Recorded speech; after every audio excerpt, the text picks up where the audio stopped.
what is happening here? What's going on? Why is it so hard for you to maintain this? You know everything, you're doing everything, you have the skills, you have all the resources, what's happening? And there was really no good answers there. So how do you see that show up with people as it relates to money and abundance and, being able to manifest whatever and just feel like no matter what I do, I'm swimming upstream?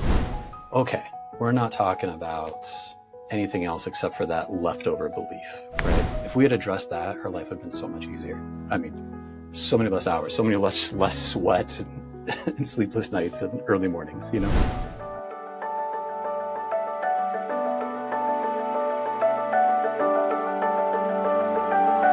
and welcome to this episode of the Game Changer Podcast. My name is Michelle Dutro. I am your host, and I am truly thrilled today to be joined by Garrett Wood, hypnotherapist, has such a diverse and incredible background. I'm going to laser focus on just a few of his talents here during this particular episode, but I do want to give you his background so that you can see why I'm so excited. So Garrett Wood is the founder of Gnosis Therapy. There's a G in there in case you go to look that up. Gnosis. Gnosis Therapy, an integrative hypnotherapy and executive well-being practice in Southern California, right in my backyard here. He brings nearly 2 decades, over 18 years of experience in behavioral change, mind-body wellness, and executive coaching. He holds a diploma in clinical hypnotherapy with honors, and that is from the Hypnosis Motivation Institute. That did not come from the back of a matchbook cover on Weekend Training. Certified hypnotherapist, national board certified health and wellness, executive functioning specialist in ADHD coach, which that took me long enough to say. If this was a different show, I would have gone down that rabbit hole. I may ask you a couple questions about that if we have time. I may.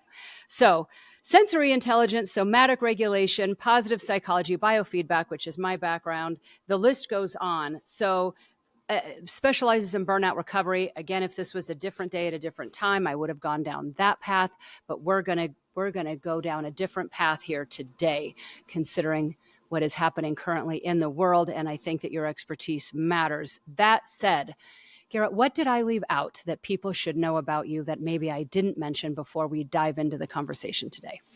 I think you hit more than enough of the highlights and then some. So thanks for that wonderful introduction. I appreciate it.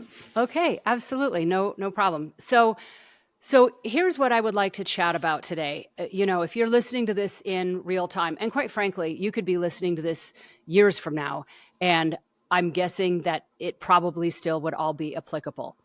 And that is that there are very challenging times around us. There is a lot of divisiveness that before we always used to have differing opinions. That's what makes a great conversation. Otherwise, you're just talking to yourself over and over. And what used to be interesting conversation or banter has now turned into I'm unfriending you on Facebook. You're no longer invited to the holiday party. We can never speak to each other again.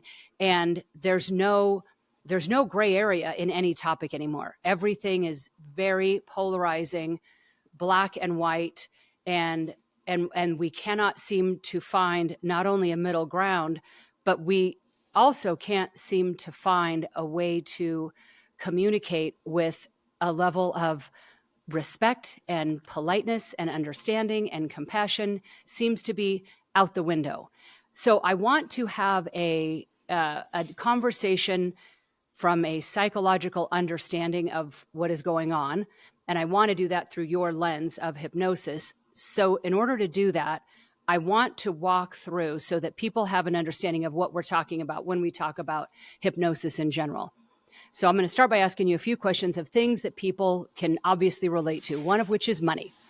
So a typical thing, I would assume, 2 things that people would come to see a hypnotherapist about. One is, I must have some money blocks or beliefs inside me because I have talent, I have drive and motivation. I think I've got a great skill set here. And yet, no matter what, I can't make any money. I'm always broke. I'm always ends meet, month to month paychecks. There's one, or the other one being, I'm doing everything. I'm at the gym every day. I eat all the right foods. And no matter what, I'm still overweight. Or I lose the weight, gain it back, lose the weight, gain it back. And so I would think on the health and wellness weight loss thing, or the why can't I ever make any money when I seem on paper I should be able to, that those are a couple of common things that somebody would come to see you for, that you would break down and say, okay, let's talk about some maybe subconscious beliefs that are getting in the way of you not getting what you say you want. So talk to me about that. And if I'm missing anything there on common things that people see you for. Yeah, and so those have come up in my decades now of work. Specifically with the weight loss, I've definitely worked with someone. Even before I was in the hypnotherapy, I was on the health and wellness side, strength conditioning coach, helping people move through that. And I thought if they show up to the gym, we give them the good exercise, they slept well, it'd be fine.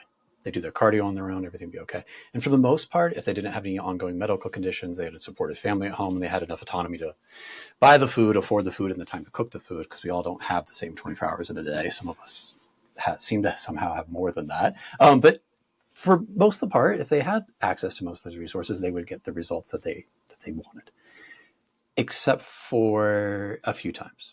There was one client I worked with where she had gone through a lot of development in her personal life, was doing really well. And she really wanted to feel strong, fit, and healthy and be able to move her body around so she could enjoy more of what she wanted to do with her life. For her, that meant losing some weight. She lost all that weight, and then she would gain it back. And she probably lost her entire body weight 2 or 3 times during the course of our working together over a long time. We'd work together, she'd get the results she want, she would go off, live life, and come back, and we would start over again. By the third time we were doing that, I was getting very curious, like, what is happening here? What's going on? Why is it so hard for you to maintain this? You know everything, you're doing everything, you have the skills, you have all the resources, what's happening? And there was really no good answers there. It was just like, I don't know, shrugging shoulders.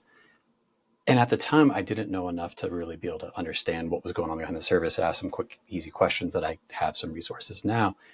But over the next round of us working together, it did come out that when she was young, she got a lot of attention that she did not appreciate early in her life. Right around puberty in her life, she went through that stage in her life early. The attention she got from the people she got it from was something that was too much for her at the time and completely inappropriate. And then when she would lose the weight as an adult, she would get more of that type of attention. And some of those same feelings from when she was a child would come back.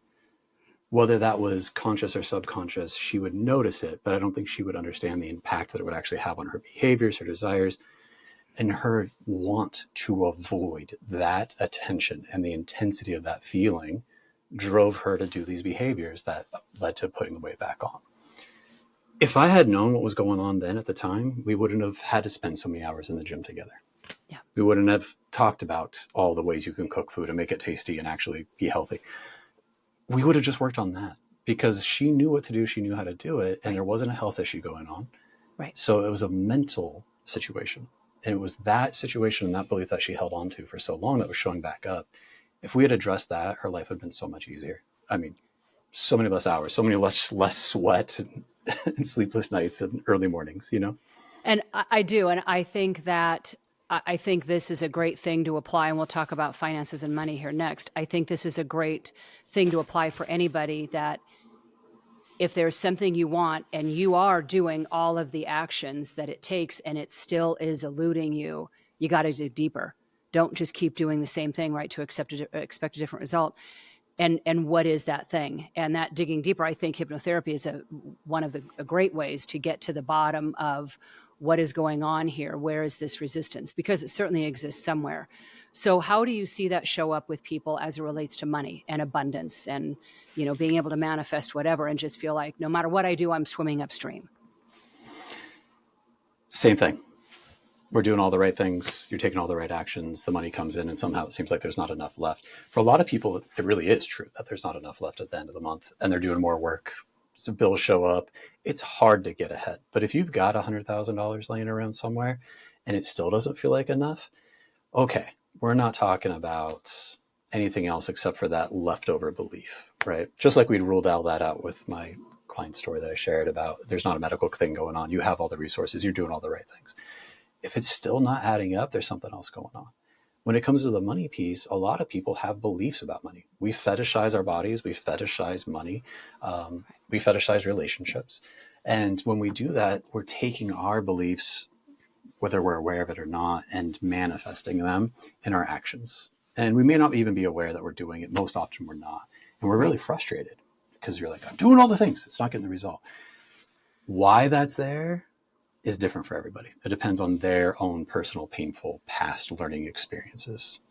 Right. And they don't even know that it's there. My cute, fun story of this is I have a friend who was a child. His dad had curly hair. He wanted to be like his dad. His dad wanted him to eat pizza, so he lied to his son and said, if you eat the pizza crusts, it'll give you curly hair like me. And my friend was like, okay. So as a little boy, 5 years old, he eats his pizza, right? He's now father of 3 children, and he wanted his son to eat his pizza crust. And he, as a grown man in his mid-30s, he said out loud with full belief, hey, if you eat your pizza crust, it'll make your hair curly. He knows that that is not true. Absolutely, without a doubt, he's not insane. He is aware that that is not how pizza crust and hair work. But in his heart of hearts, when he said that, he believed it. It felt true to him. Right. And he didn't know that he had that belief. And he'd carried it with him for those 30 years in the background. And sometimes if we're not actually aware of the programs that are running behind, and we're just looking at our behaviors, we're not aware of how much we're being influenced by some things that we learned a long time ago that no longer apply, that maybe weren't even really that true to begin with. Right. But they're still showing up and affecting us now. Right. And, you know, you bring up a great point, which is where I want to take this time with you today. And that is that the things that got imprinted on us back in the day, and they could have been imprinted upon us last month or a couple of years ago for that matter, but they did so with a deep feeling or emotion. That's why they got grounded. And so for this little boy, I would imagine him admiring his dad and wanting to, right? There was deep emotion and feeling with that. So that held on a deep place without him even realizing it. That was memorized on a cellular level. And so when things happen, just same exact story with the gal you were talking about, that was a very deep emotional experience for her in her teen years, got very deeply imprinted. And so what we don't realize, I think, and I would love for you to weigh in here, is that we are being hypnotized all the time. Watching the evening news every night is a form of hypnosis. When the media leads with, which is their job. I mean, their job is to keep you tuned in. The sound bites to keep you to come back after the commercial or not change the channel or not go to Netflix, is leading with fear. That's our number one driver in human beings, is our need for survival. Oh my gosh, if I don't tune into this, I may not realize the next thing out there that's going to kill me, that's going to take me out, that I need to be afraid of. And thank goodness you're here to make me aware of that, because I wouldn't have survived another day without it.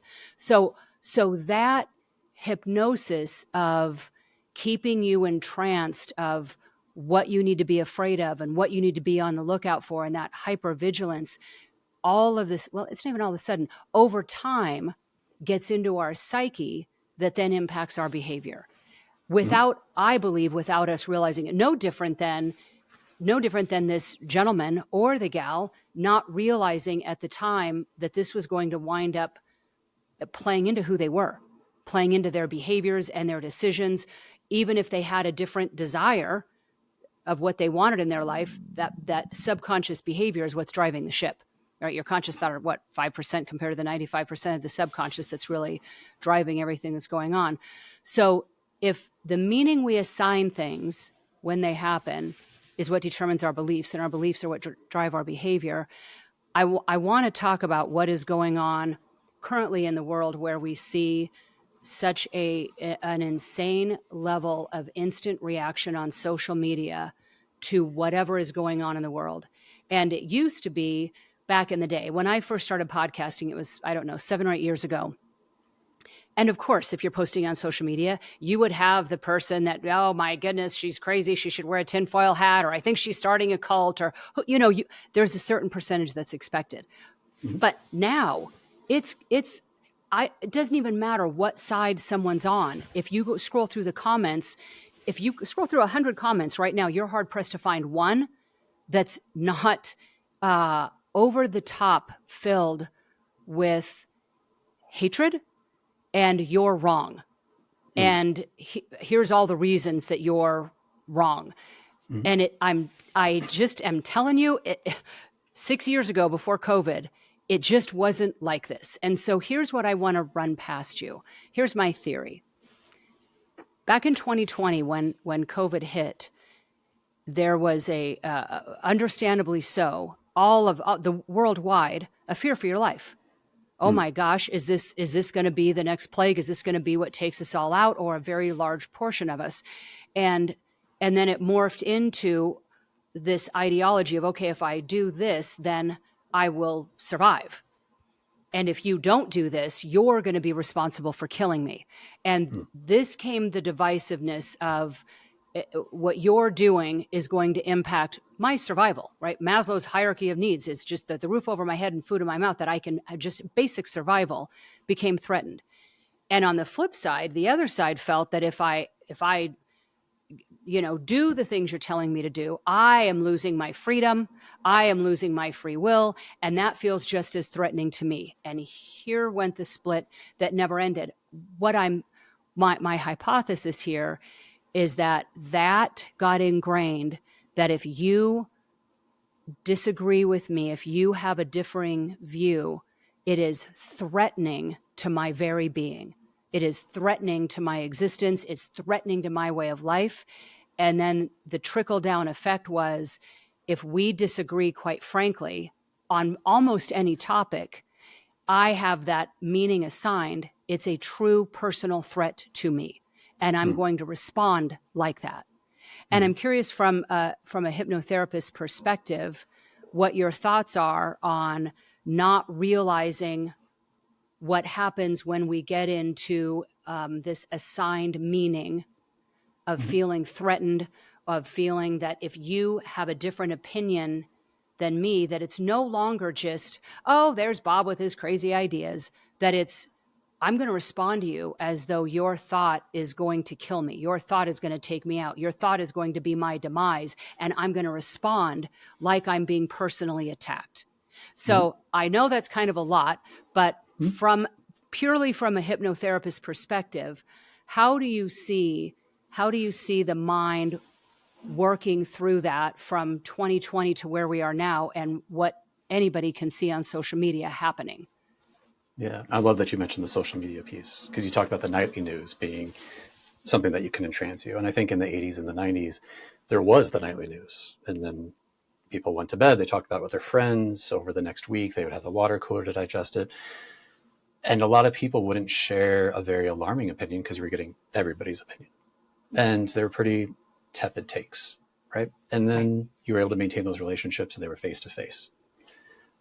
They were incidental conversations at the water cooler. That's very different than social media. And there's a book out there, I forget the name of the author, where he talks about the media is the message.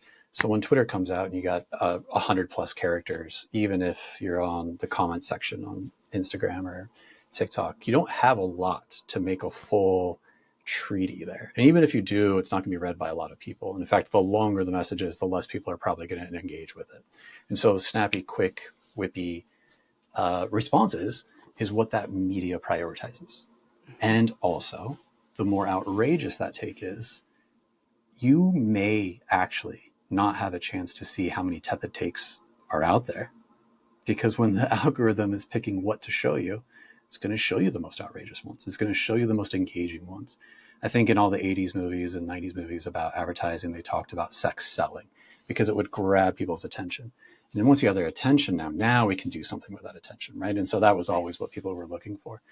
But I think they've found something better than sex now. They've found outrage. They've found rage. And it's really easy to get someone to a rage state. It's really easy. You threaten them. You threaten those that they love. You threaten their way of life. You threaten their identity. And if you can threaten those people, you're no longer getting nuance from them. You're getting retaliation.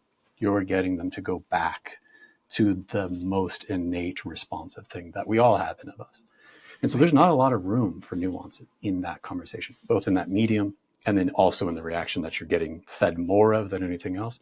So it's really like the cards are stacked against you. So if you grew up before social media was social media, you have a frame of reference where you're like, man, it didn't feel like this. Right. Why does it feel so much like this?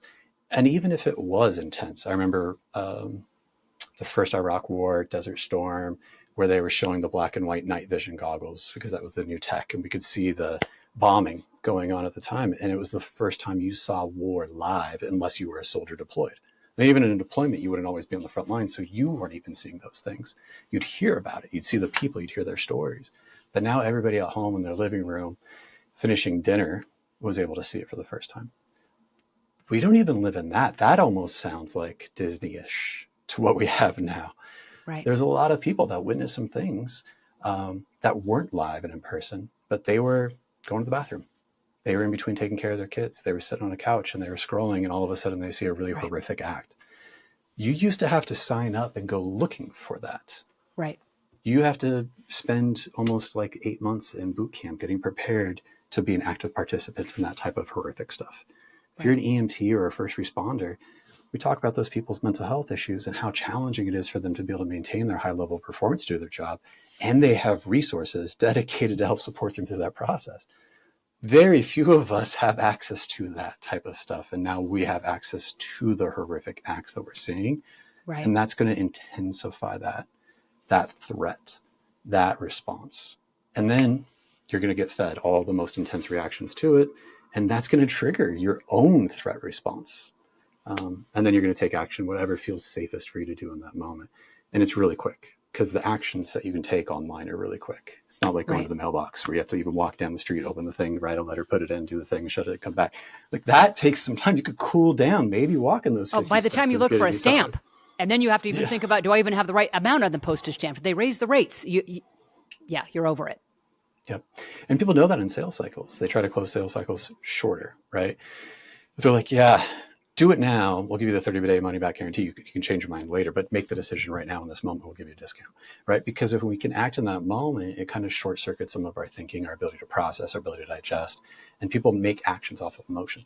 It moves people. That's good and bad. It can be used for us or against us. But I do think that most of these tools that we're in action with, they're not worried about our mental health and our well-being. They're not actually worried about the outcomes of the people that are consuming this content. They're just worried that we are there to consume it. And the more eyeballs they have and the longer we're there, the more intense our emotional reaction is to it, the more we're going to keep coming back for more.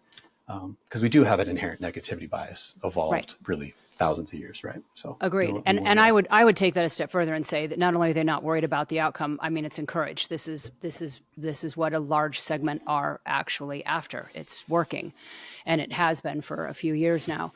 So that said, someone's listening and they're at least acknowledging everything that you said is true. And you make some incredibly valid points around the access that we have now that we never did before without mental health training on how to deal with that, how to process it. How do you go from watching that on your phone to sitting down and having dinner 1 minute later?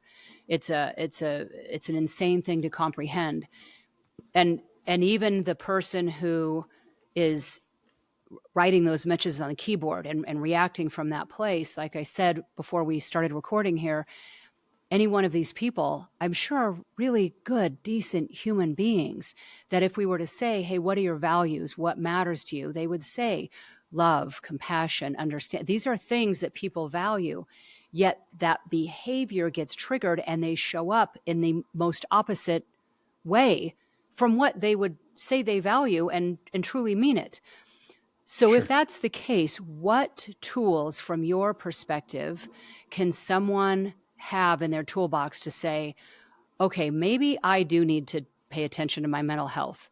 Maybe I do need to be responsible. I can't be responsible for the evening news and I can't be responsible for everything that's put out, but I can certainly be responsible to how I react or respond to it and my role in perpetuating it.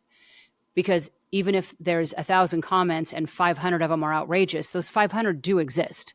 Mm-hmm. So what do you need to be 501? So if somebody is sitting here and they're reflecting back to this podcast as they're getting ready to respond with something and they say, okay, hang on, what is it that Garrett said again? Before I say anything to anyone in any way, whether it's an email, a text, or face-to-face confrontation that feels very reactionary, what are some things in real time somebody could do to take personal responsibility and not add to this insanity that's going on out in the world? Yeah, so not getting caught up or swept up in the most intense, most challenging parts, and then perpetuating it, letting these algorithms win, I guess maybe being a way of saying that. Letting them hijack your nervous system, your intention for the day, your ability to focus on whatever else is important outside of this moment. Because even if you're responding in that moment, regardless of what your intention is in the long run, if it's coming from a reactionary space, it may be okay to like try to do something with that action, which is what anger is like an action to take. It's a natural thing to want to feel angry and do something. Um, Honoring that emotion and taking action, what you do with it is where there's like room to play. There's some things that we can do where you're like, yeah, I totally agree that that's something you should be enraged about. And also, that doesn't mean you get to do this activity or this behavior. Um, Sometimes it feels like making a comment might be really benign. And maybe it might even feel like evangelical in a way where you're like, hey, I'm going to say this thing. And like, I said the thing. It's how I feel. I expressed it. So I have a right to my opinion. And also, maybe some people will agree with it or disagree with it, but that's for them. I did my part. Right. But that's not like good faith conversation. And it's not how you change people's mind. It's not how you build community. It's not how you build coalition. It's not how you build sustainable collective action that is going to create a lasting change. So sometimes that ability to indulge in that reactionary behavior is great because it gives you something to do with the emotion and you get to process it, but it doesn't amount to anything. Right. And so that to me is also really challenging because if you do have strong principled opinions and you have a lot of integrity and you are a good, well-meaning, well-intentioned person, and the only action you take is a comment, that is also challenging because we use this anger, this outrage, and then we just put it into the thing that's just creating more outrage. Nothing is actually substantial happening because of that. If you were to do a huge, long, deep dive and a nice long video, and you're going to go and reach out and provide resources and opportunities, and this is where the action is, and this is how you can volunteer and participate, that is a very different experience. That's not reactionary. That's proactive. That's intentional. And so maybe recognizing the emotion, right? Recognizing how it's showing up, why it's there, naming it, and then taking some breaths, focusing on it, and then processing through it, and then deciding what is the appropriate action to do with this now. How do I want to respond versus react? I like that. And what you're saying is, what is my intention here? Because What's if my my intention? intention is to make a difference, right? If my intention is, hang on, people, that if you really do want to get out that educated opinion, is your 100-character response the best means in doing that? Or are you just sucked into the same reaction that everybody else is, that you're actually saying you're fighting, yet contributing to? And so I think that's a great one, is one, what is actually my intention? Yep.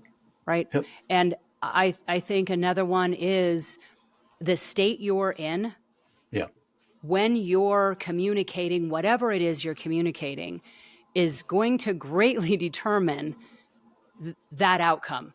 Coming Absolutely. from a state of anger and hostility and frustration is very different from coming from a place of compassion and understanding and wanting to find the best way to communicate an idea. Those are very different energies all the way around. Yep. And Absolutely. so I know that the work that you do outside of hypnotherapy involves lots of different tools and techniques and things that people can do to kind of, okay, if I'm going to give myself 60 seconds before I ever say or do anything, one, we already just talked through, is asking yourself, what's my intention here? Mm-hmm. And is this really the best way to meet that intention? Whatever it is I think I'm going to be saying or doing. Okay, so give folks listening so that, and what is my intention? I'm going to tell you right now, my intention is to get people to be a little more mindful, a Mm-hmm. little more intentional, a little more self-awareness of what is happening out in society, and maybe stopping and not contributing to the very thing that you say you're against. All the people who are against all the negativity and polarity, but being a contributing voice in that is that. So what are those other things that people can do to say, okay, those two are in my head right now, and they said I better put myself in check here. what are some other things that somebody can do in real time to not be a contributing factor to the thing that they say they're against? Yeah, I think we have a lot of good intentions, right? And even if we take to like a personal, interpersonal relationships, um, some of the people that you love and care about the most are sometimes the most challenging relationships to navigate well. I'm sure we've all embarrassed if we had like a court reporter. I know I would be and have been and continue to be embarrassed if someone was to be like, and you said this, and you said this, and can we get that for the record? Oh, if that was going on all the time, I mean, anyway, and you mentioned this, when you're in that state, when you're in that reactionary state, when you're in that angered state, the story that you're telling yourself and the views that you're seeing is completely different than when you're in a different state. Um, it may not be factual, it may be factual, but the way it feels to you, the intensity and the reaction that comes out of it isn't always aligned with your long-term intent. And I like talking about that interpersonal relationship because this is someone you love and care about and want to continue to spend our time with, whether it's your child, whether it's your partner, whether it's family. But that doesn't mean it's easy. And sometimes the things you care most about, the people you care most about, are the ones that incite the most response from you because you do love and care about them or this idea or this concept or this type of way of living more than you do something else. Someone on the street calls you a jerk, you're like, cool, that guy's kind of a jerk, I guess. Okay. Or maybe I am a jerk. Okay, maybe I need to look at that. But if this is a partner, oh, that's going to feel different. Right. And they may have more accuracy. They might, oh, you better than you know yourself. You might be being a jerk. And so you might want to look into that, but it's going to be really hard to hear that in that moment. The amount of enlightenment and Zen you would have to do to be just the perfect person in that moment. I have not met many of those people. Right.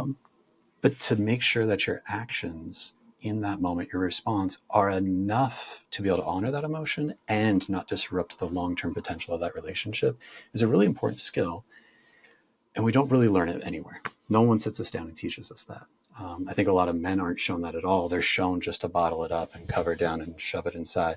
And they've been doing that for way too long and for lots of really bad reasons. But that's not a gendered issue. We all feel that. Everyone feels that. So the challenging part is like, what do you do with that emotion when it comes up? How do you maintain that? Naming the emotion, naming why you're feeling it. Sure, those are some things, but that requires your brain to be thinking. And that part of our brain can't always operate when we're feeling the intensity of that emotion. So sometimes we need to do something with that feeling. And so maybe it can be going for a walk, taking a few deep breaths. They used to say count to 10. Counting doesn't really work for people when that's like a left brain activity. If you can't count down from 100 by sevens, you can't talk yourself through something like that. If we can reach out to someone that is regulated, like in couples therapy, you have a dysregulated person, and the other dysregulated person. They share their story and it upsets the other person. That other person's upsetness upsets this person. The therapist's job is to be that neutral container to allow them to rise and fall so that way they can work through that emotional reaction and get to the other side, change their state so they can tell a different story to each other, hear a different story that's being told than the one they're telling themselves about what their partner's saying. That is hard work. It is not easy, but it's done in groups and it's done together with people. And so if you can find someone who's dysregulated and you're dysregulated, you're not going to find any nice communication happening. It's just not going to work. And most of what we're seeing in that medium is that. Right. It's that reactionary miscommunication between two really dysregulated people watching a horrific event. Right. Right. And the medium they're using isn't calming them down. It's encouraging that. It's like fanning the flames. Right. It's like hyper responding to that charge. Right. So in your personal life, maybe finding someone else who is calmer in that moment so that way you can vent to them, you can commiserate with them, you can borrow their regulated nervous system to help you calm down. That might be really helpful. I would agree it's probably the most impactful thing you could do. And then once you're there, and you can go back and look at the facts and your feelings and your emotions, your values, and then you can make a decision about your actions. But we have to get out of that state first. Right. And that's not to say that state's not an appropriate one to feel. Horrific things happen and we're going to have responses to those things. Absolutely. But what we choose to do with that feeling in the long run is the piece that we can talk about. Right. And it is the thing that's within our control. I mean, that's the reality of it. Our reaction, our responses to difficult situations that are out of our control it is something that I think is every single person's responsibility. Is you have to be responsible for you. I'm staring at it painted up across the wall of this room. Be responsible for the energy you show up with. Interesting. Yeah, That's right your there. job. Yeah. That's your job. I don't know how I do know. I already gave you my theory. We just got so off track.